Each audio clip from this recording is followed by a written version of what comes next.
Hello bachcho, let's see this question. If APB and CQD are two parallel lines, then bisector of angle APQ and BPQ, angle CQP and PQD encloses a square rhombus rectangle kite. तो चलो इस question को solve करते हैं. तो मैं यहाँ से ले लूँगी A, P, B and C, Q, D, two parallel lines, और इस पॉइंट को मैं M लिखूंगी और इस पॉइंट को N. तो चलो इस क्वेश्चन को सॉल्व करते हैं. की कंसेप्ट में अप्लाई करूंगी. की कंसेप्ट में एंगल्स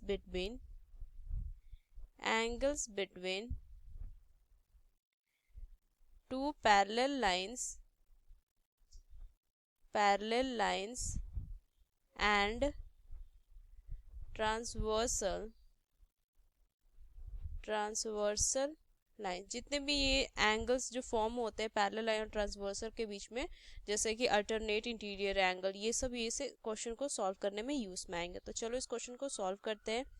तो A P B and C Q D are two parallel line. Let the bisector of angle A P Q and C Q P meet at point M and of B P Q and P Q D at N. तो मैं join कर दूंगी यहाँ से PM को join किया हमने, M Q को ज्वाइन किया, क्यू एन को एंड एन पी को ज्वाइन किया. So A P B is parallel to C Q D, A P B is parallel to C Q D, then angle A P Q is equal to angle P Q D. Alternate interior angle से equal होंगे.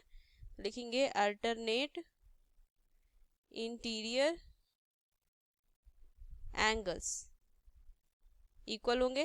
तो A P Q को मैं लिख सकती हूँ two angle M P Q is equal to two angle N Q P.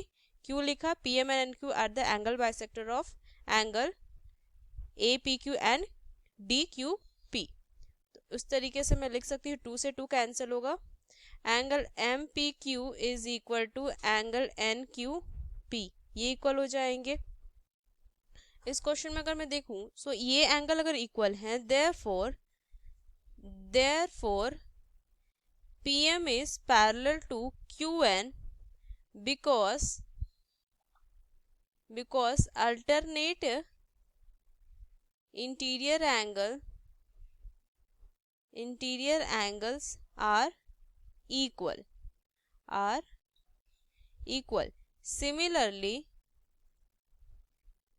Similarly, angle BPQ is equal to angle CQP.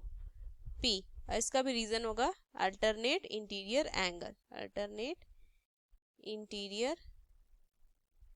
Angle. इस question को आगे मैं सॉल्व करूँ तो क्या लिख सकती हूँ, therefore PN is parallel to QM.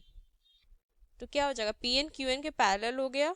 तो यहाँ से मैं लिख सकती हूँ PMQN is a parallelogram. मैं ये लिख सकती हूँ. सो CQD is equal to 180 degree, क्योंकि CQD क्या है, एक स्ट्रेट लाइन है, तो उस पर जो एंगल बनेंगे वो 180 एंगल बनेंगे. तो इसे मैं लिख सकती हूँ CQP प्लस में DQP इज इक्वल टू 180 मैं लिख सकती हूँ. तो इसे मैं सी क्यू पी को मैं लिखूंगी एंगल 2MQP प्लस में DQP को लिखूंगी 2 angle NQP is equal to 180 degree, क्योंकि MQ एंड NQ क्या है, bisector of angle CQP and DQP. तो मैं लिख सकती हूँ सो MQP प्लस में angle NQP is equal to 180 degree upon में 2, तो ये 90 डिग्री आ जाएगा. तो मैं यहाँ से क्या लिखूंगी, MQP प्लस में angle NQP is equal to 90 degree. तो MQP, इसको देखो फिगर में, MQP एंड NQP, तो ये पूरा एंगल इनका जो समेशन है वो 90 डिग्री आ गया. तो मैं लिख सकती हूँ MQN, so angle MQN is equal to 90 degree. So ये क्या फॉर्म हो, ये 90 डिग्री फॉर्म हो गया. तो मैं कह सकती हूँ कि ये जो इनक्लोज होगा ये सारे, ये एंगल PMQN एक रेक्टेंगल हो जाएगा तो ऐसे लिखूंगी सो PMQN is a rectangle, is a rectangle। कौन सा ऑप्शन होगा? ये C1। Using this key concept we solve this question. Hope you understood it well. Best of luck. Thank you.